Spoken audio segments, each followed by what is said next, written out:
बिस्मिल्लाहिर्रहमानिर्रहीम। मेरा नाम मोहम्मद खालिद है। आज मैं आपको बताऊंगा कि आपने इंपोर्ट और एक्सपोर्ट का लाइसेंस कैसे बनवा सकते हैं। तो चलते हैं अपनी वीडियो की तरफ। जैसा कि मैंने आपको बताया कि हम इंपोर्ट और एक्सपोर्ट का लाइसेंस कैसे बनवा सकते हैं। सबसे पहले आप जहाँ पे रह रहे हैं, जिस शहर में रह रहे हैं, वहाँ पे चैम्बर ऑफ कॉमर्स होता है।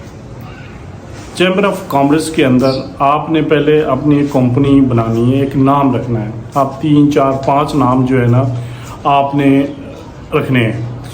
कोई भी 5 नाम आप ले लें और आपने एक लीगल एडवाइज़र हायर कर लेना है।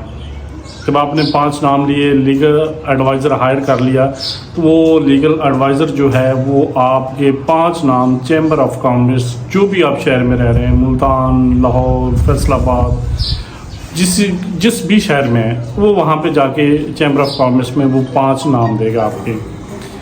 अब वहाँ पे 5 नाम दे दिए। अब चैम्बर ऑफ कॉमर्स ये चेक करेगा इन 5 नाम में से कोई पहले नाम तो नहीं है, किस नाम से एक्सपोर्ट या इंपोर्ट का लाइसेंस इशू हुआ है। तो वो फिर आपको बता देंगे कि ये 5 नाम फ्री हैं या इनमें से कोई एक नाम फ्री है। जो भी एक नाम फ्री हुआ या 2 हुए या 3 हुए, वो आपको पता चल जाएंगे। फिर उनमें से आपने अपना एक नाम सेलेक्ट कर लेना है कि हमने कंपनी का नाम ये रखना है। अब आपने चैम्बर ऑफ कॉमर्स में नाम दे के अपना कंपनी का एक रजिस्टर करवाने के लिए वो रख लिया हुआ है, नाम फाइनल कर लिया।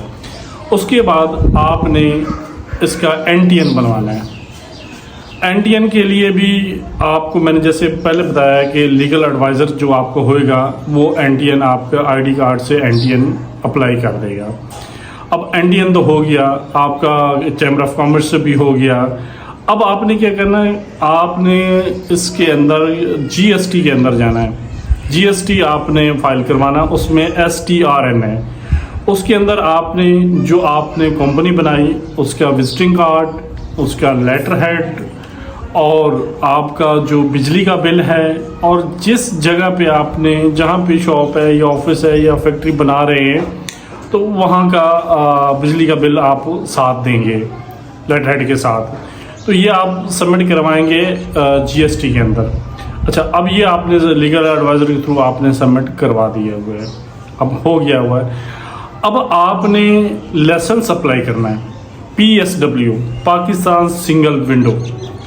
ये मैंने जैसे आपको कहा कि लीगल एडवाइज़र होएगा आपका, तो आप जाएंगे लीगल एडवाइज़र के साथ, वो आपके ये आप NTN की कॉपी और जो चैम्बर ऑफ कॉमर्स का सर्टिफिकेट होगा और GST में आप फाइल होंगे।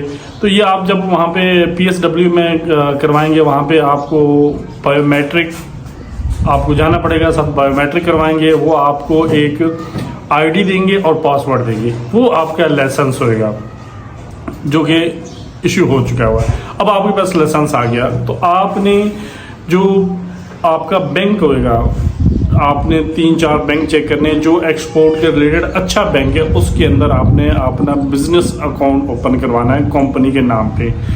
अब वो लिंक करेगा PSW के साथ। जो भी आपकी बाहर से पेमेंट आएगी, आपने जो भी पेमेंट बाहर भेजनी होगी, वो इसी अकाउंट से जो लिंक होगा PSW के थ्रू, वो आपकी पेमेंट जाएगी और पेमेंट आएगी।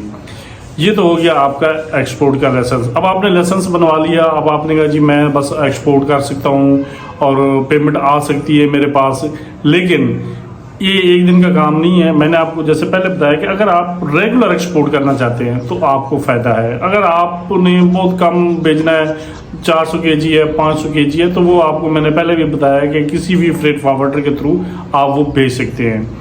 अच्छा, आपने लाइसेंस तो बनवा लिया, आपने एक्सपोर्ट शुरू की, तो उसके लिए एक्सपोर्ट के लिए भी आपको फ्रेट फॉरवर्डर हायर करना पड़ेगा, जिसमें वो आपके मुख्तलिफ चीज़ें, कस्टम क्लियरेंस है, ट्रांसपोर्टेशन है, शिपिंग लाइन से कंटेनर लेना है, और उसके बाद जो भी आपकी पैकिंग लिस्ट, इनवॉइस, स्टार्ट में आपको नहीं पता होगा, वो आपको बताएगा। आप इस तरह आप सीखेंगे काम को, आपका काम एक्सपोर्ट का स्टार्ट होगा। पेमेंट जो बाहर से आनी है, DA के ऊपर आनी है, एडवांस आनी है, ये LC है। तो ये आपकी जो भी पेमेंट आएगी, जो आप जिस बैंक के अंदर आपने अकाउंट खुलवाया हुआ है, ये उसके अंदर आपकी पेमेंट आएगी। लेकिन फ़ायदा आपको उस वक्त है जब आप रेगुलर एक्सपोर्ट करेंगे। अगर आप LCL कर रहे हैं या बहुत कम मिकदार में कर रहे हैं तो उसमें आपको लाइसेंस का इतना बेनिफिट नहीं मिलेगा। तो बहुत शुक्रिया आप लोगों को वीडियो देखने का। नई वीडियो के साथ इंशाल्लाह फिर मुलाकात होगी। अल्लाह हाफिज़।